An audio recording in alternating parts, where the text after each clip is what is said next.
than 200 years, Mawan Island was home to an isolated community of hardworking farmers and fishermen who enjoyed a simple and unhurried life. But their livelihood were in recession and their numbers were falling. This island community was in danger of disappearing, except for a brief exploratory landing from the British in 1794, and the occasional visit from a colorful local pirate.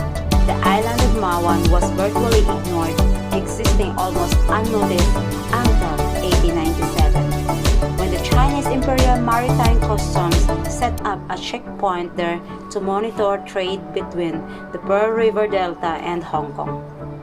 In the main, the islanders live in one of two locations: Tenliu Village, a farming community established by a branch of the Chen family from Chengyi Island, or Mawan Town, originally a natural sheltered harbor used by local fishermen. Tenliu Village lay at the center of the island, and the Chen family grow rice and basic vegetable crops in the fields on the lower northeastern side. They sold any surplus to their neighbors. Mawan Town lies nestled in a bay on the southwestern side of the island. It has a harbor, pier, and typhoon shelter for many years. A Kaito ferry service from here and Shamshing was basically the only way on and off the island. The service stopped running in 2005. Long before the Chima Bridge was built, the town evolved into a small, out-of-the-way settlement with a sprinkling of family-run seafood restaurants and convenience stores. The town was also well known for shrimp feast, and its poignant smell was the first thing you noticed as you stepped off the ferry. Life on the island was, at first glance, almost idyllic. Sadly though, its simple economy put the community just above subsistence level and acted as a brake on the natural growth of the population. During the 1950s and 1960s, fishing and farming in Hong Kong became sunset industries. Industries in long-term decline. Capture fishing using nets and lines reached the point where traditional fishing families living on boats were finding it difficult to survive. Many abandoned the struggles, tied up their boats, and went to work in the factories. The fishing factories using Mawan Harbor were no exemption, and some gave up fishing completely. Others tried their hand at culture, fishing breeding fish in nets hanging from rafts. And in the early 1970s, a cluster of fishing rafts appeared, continuing the island fishing traditions. Soon, though, the boat people in the harbor and their poor living condition became an issue. In 1965, helped by a generous donation from a U.S. charity, the government built them 24 tiny housing units on the hill overlooking the harbor.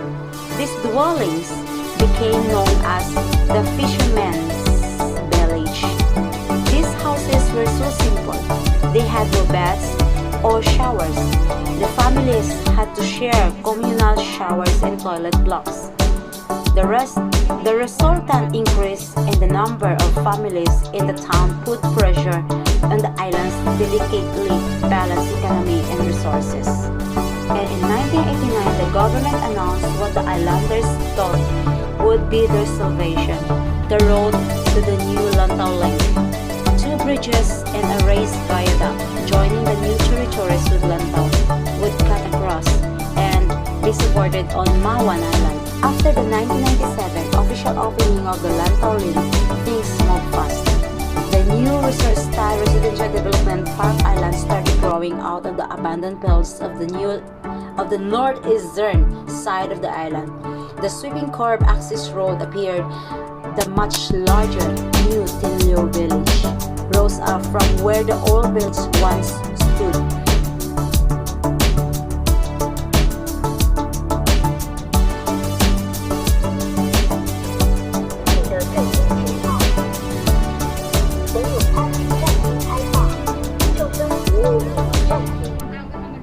Sabi mga bawal, o tara na! Suko!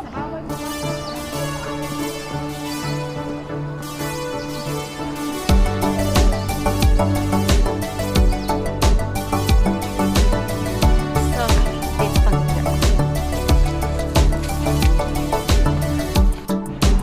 Oh, nandiyan na kayo? Nandito pa rin sa labas, or? Oh, sa station. Nag-explore pa rin mga kanahan. Ano nga yung nasa station? Ano kung dito sa labas?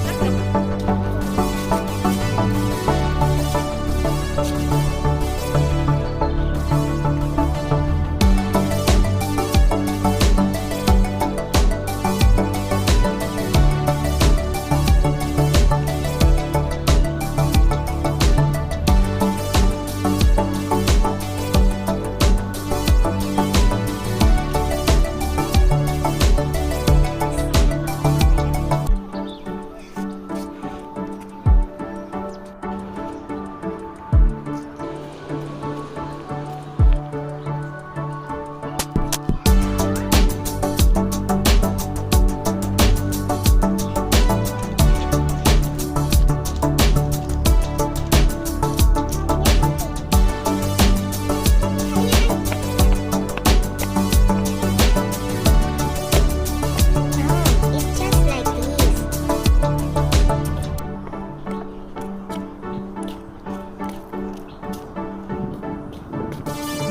Oh, may mga campers.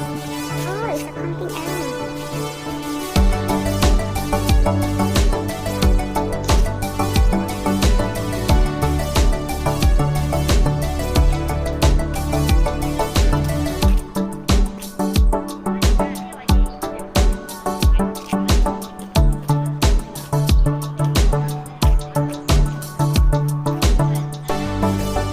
So this is the path directory.